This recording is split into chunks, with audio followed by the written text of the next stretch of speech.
Did you know that India is the second largest English speaking country in the world, or that the world's largest Hindu temple is not in India?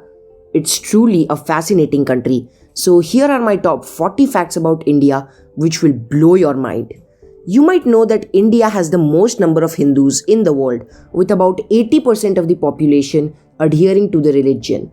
But what you might not know is that India is actually the world's third largest Muslim country as well, with 207 million followers. Additionally, India has the highest number of mosques in the world, about 300,000.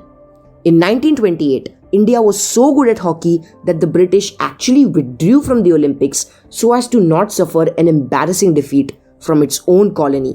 What the British feared happened. India defeated the Netherlands by 3-0 to win the Olympics in 1928 and followed in 1932 as well.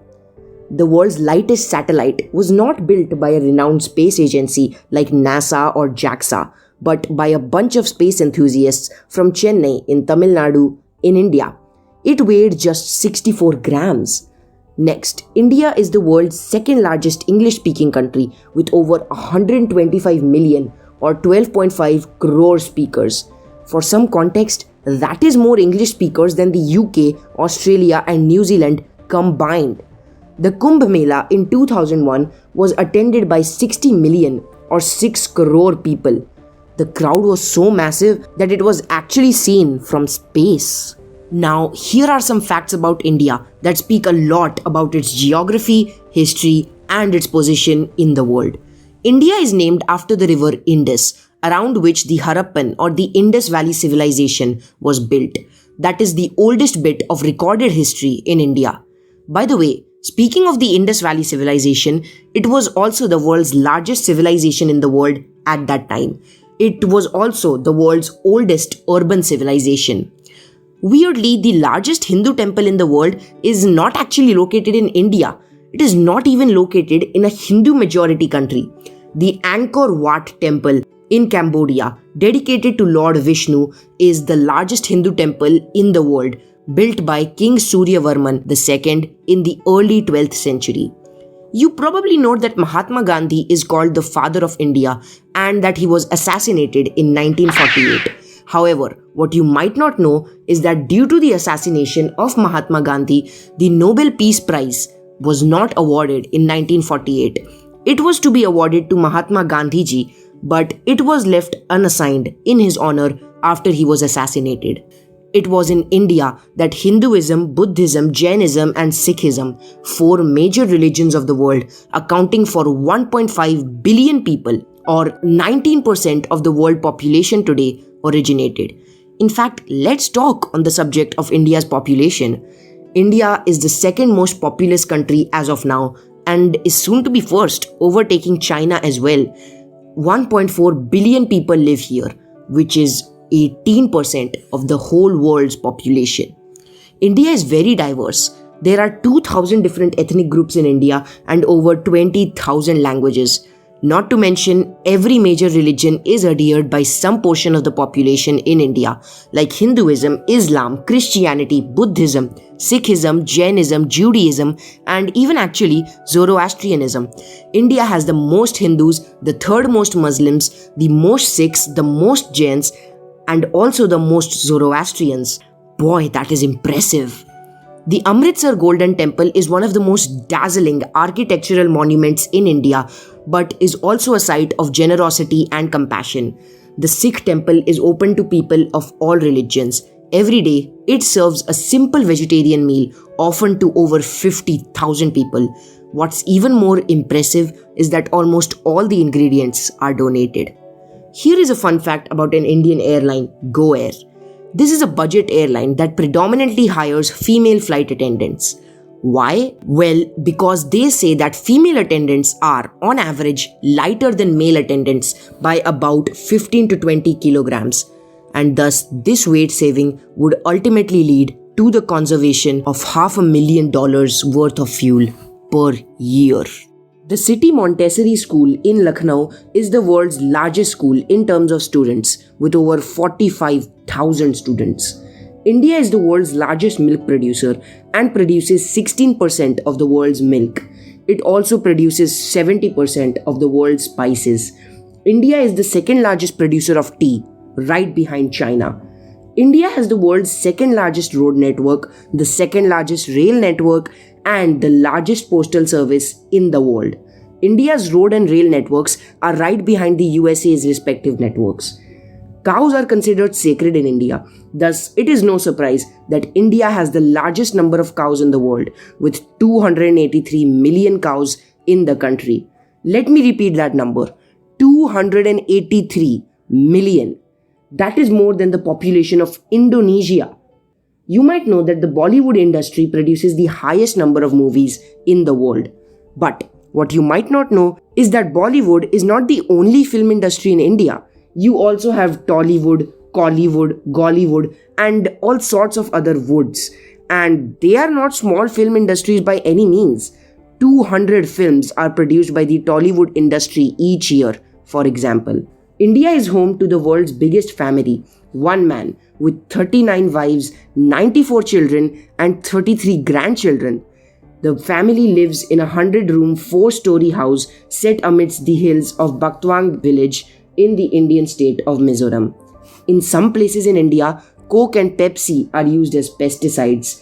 North Sentinel Island in the Andaman and Nicobar Islands in India is the world's last remaining untouched island, as it is still inhabited by the Sentinelese people, a Stone Age tribe, which means that they have not even discovered agriculture yet, or even fire for that matter. They have reacted violently on interaction with modern humans, which is the reason they have been left alone. I mentioned earlier that India has 300,000 mosques, if you remember. Well, India has 7 times as many temples. Yes, it has 2 million temples. In fact, the city of Varanasi alone has 23,000 temples. Now, let's add a touch of math to this video. The human calculator Shakuntala Devi is a math prodigy from India. She calculated 7 trillion and 600 and the numbers you see on screen, and provided the correct answer in a mere 28 seconds. I wish I could do that, but I can't. That's just sad. You might know that the concept of zero was invented by a mathematician called Aryabhat as early as the 7th century. But did you know that the concepts of calculus and trigonometry were also invented in India? Yes, it's true. India was way ahead of the entire world in terms of scientific and mathematical progress in the ancient times. Not only were calculus and trigonometry invented in India, but also the decimal system and the place value system. In fact, they were invented as early as 100 BCE, even before Anno Domini. Math was not the only subject that progressed in India. In fact, Acharya Vagbhat wrote the Ayurveda text, which is one of the most important texts in relation to medicine. He also wrote the Ashtanga Sangrah and the Ashtanga Hridaya Samhita. Yeah, they are not easy to pronounce on first glance, but if you speak Hindi, you can easily learn to pronounce it. So now, for the last 10 facts, I'm not going to tell you straight facts like I did till now, but I'm going to talk about the flag of India, its geography, and finally, its history. You can use the timestamps in the description to skip to the part you are the most interested in. So, get ready for this info marathon. First, let's talk about India's flag. India's flag is a tricolor with each color strip of an equal length and width. The ratio of the length and breadth of the flag is exactly 3:2. The colors used are saffron at the top, signifying bravery and courage, white in the middle, signifying peace and truth, and green at the bottom, signifying the fertility and auspiciousness of the land, as well as the greenery. The navy blue 24-spoke wheel in the middle of the white strip is called the Ashoka Chakra or the Dharma wheel. Now, this was originally meant to signify a spinning wheel as India's strike for self-reliance during British rule. Mahatma Gandhi himself was known to fabricate all his clothes using his spinning wheel. But now, according to the former President of India, Dr. S. Radhakrishnan, it signifies truth, virtue, and moving forward, as the wheel denotes rotatory motion. This flag was designed by Pingali Venkaiah. Note that there were 5 iterations of this flag before it landed to the current design. They are all shown on screen. Let's talk about India's geography. So, India has a land border with 7 countries: Pakistan, Afghanistan, China, Nepal, Bhutan, Bangladesh, and Myanmar. India's southern neighbors are Sri Lanka and the Maldives. The former is separated from India by the Palk Strait. The Bay of Bengal, the Indian Ocean, and the Arabian Sea are the water bodies that surround India. India has 2 island territories, the Andaman and Nicobar Islands and the Lakshadweep Islands. Altogether, India has 28 states, 8 union territories, and 1 national capital territory, Delhi. New Delhi is the capital of India. India's latitudinal extent is this, and the longitudinal extent is this. The largest cities of India are Delhi, Mumbai, Kolkata, Bengaluru, and Chennai. The populations of the cities are given on screen as well. India has 6 physical divisions: the Northern Mountains, the Northern Plains, the Peninsular Plateau, the Coastal Plains, the Thar Desert, and the Islands.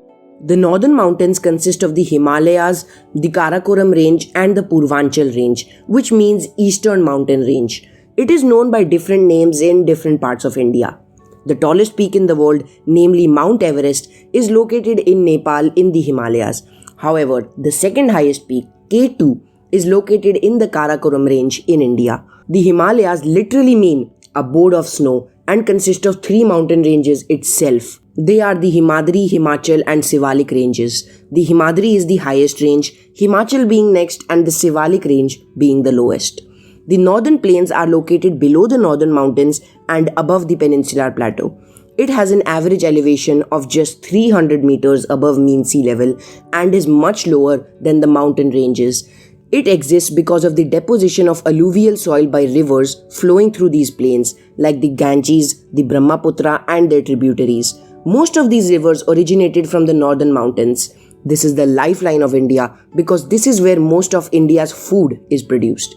The Peninsular Plateau covers the largest part of India and it has a great deposit of minerals along with some quite fertile land to grow crops.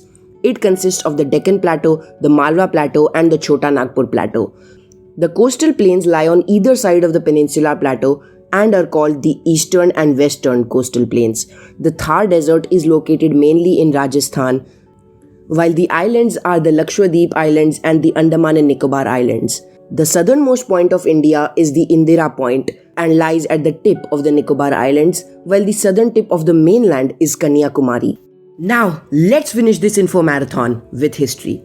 The Indus Valley Civilization, the Vedic civilizations, the Mauryan Empire, the Sangam dynasty in southern India, Shunga, Satavahana, and the Kushan empires in northern India, the Gupta Empire, or the Golden Age of India as it is called, disintegration, the Delhi Sultanate, the Vijayanagara Empire in southern India, the Mughal Empire, disintegration again, Maratha Empire, British rule, revolt of 1857, independence, globalization of Indian economy in 1990, and here we are today. So this was quite a different and quite a long video, but I hope you liked it. If you did, then please hit the like button, share this video, and please comment down below if you would like to see more videos like this, and feel free to recommend topics for me to create videos on. Also, please do subscribe. This video has taken an absolute age to create. And that's all I have for you today. I will see you next time. Thanks for watching.